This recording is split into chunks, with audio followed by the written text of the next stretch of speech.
মা ছেলের ভালোবাসা সবসময় এরকমই থাকা উচিত। আসসালামু আলাইকুম এভরিওয়ান, কেমন আছেন সবাই? আশা করি সবাই অনেক ভালো আছেন। চলে আসলাম আজকে নতুন একটা রেসিপি নিয়ে। সেটা হচ্ছে যে পাঙ্গাস মাছের একটা রেসিপি। আপনারা যে কোনো মাছ দিয়ে তৈরি করতে পারেন।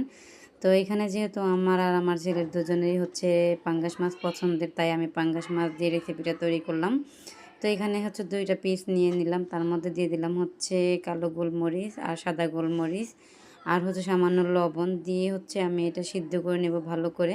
আপনারা চাইলে এখানে যাদের একটু গন্ধ লাগে মাছটা, তারা হচ্ছে একটু লেবু দিয়ে নিতে পারেন। তো আমাদের হচ্ছে কোনো রকম কোনো গন্ধ টন্ধ লাগে না, কারণ আমরা পাঙ্গাস মাছ খেয়ে অভ্যস্ত। তো তারপরে সিদ্ধ করে আমি কাটা ছাড়িয়ে নিলাম। নেওয়ার পরে আমি এখানে পেঁয়াজ, কাঁচামরিচ, ধনেপাতা আর হচ্ছে আদা, রসুন, জিরে বাটা মতো লবণ দিয়ে দিলাম। এখন দিয়ে দেব হচ্ছে হলুদের গুঁড়া, মরিচের গুঁড়া আর হচ্ছে ধনিয়ার গুঁড়া আর সামান্য হচ্ছে ময়দা বা আটা যেটাই দেন না কেন সেটা দিয়ে আমি এটা ভালো করে হচ্ছে মেখে নেব।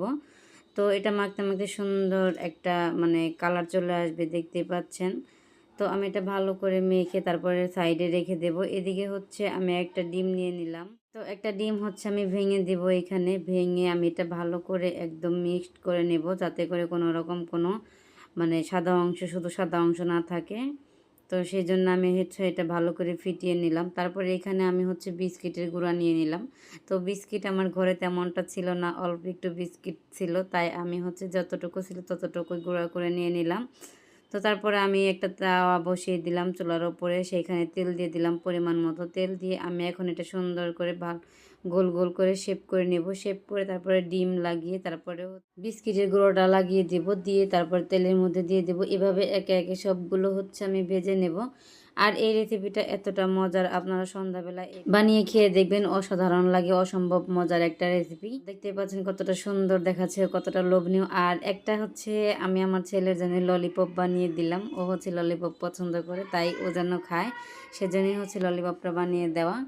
তো ভিডিওটি ভালো লেগে থাকলে অবশ্যই লাইক, কমেন্ট, শেয়ার করতে বলবেন না। আর কে কোথা থেকে দেখছেন অবশ্যই কমেন্ট করে জানাবেন। তো এই হচ্ছে আমাদের ভিডিও। আমরা মা ছেলে দুজনে খেতে বসে পড়েছি এখন। একদম সহজ একটা রেসিপি, চাইলে আপনারাও বাসায় বানিয়ে খেতে পারেন। তো ধন্যবাদ, সবাই ভালো থাকবেন, সুস্থ থাকবেন। ভিডিওটা আর বড় করব না, আজকের মতো এ পর্যন্তই।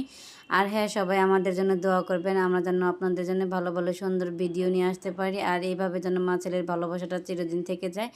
ধন্যবাদ, সবাই ভালো থাকবেন। আল্লাহ হাফেজ।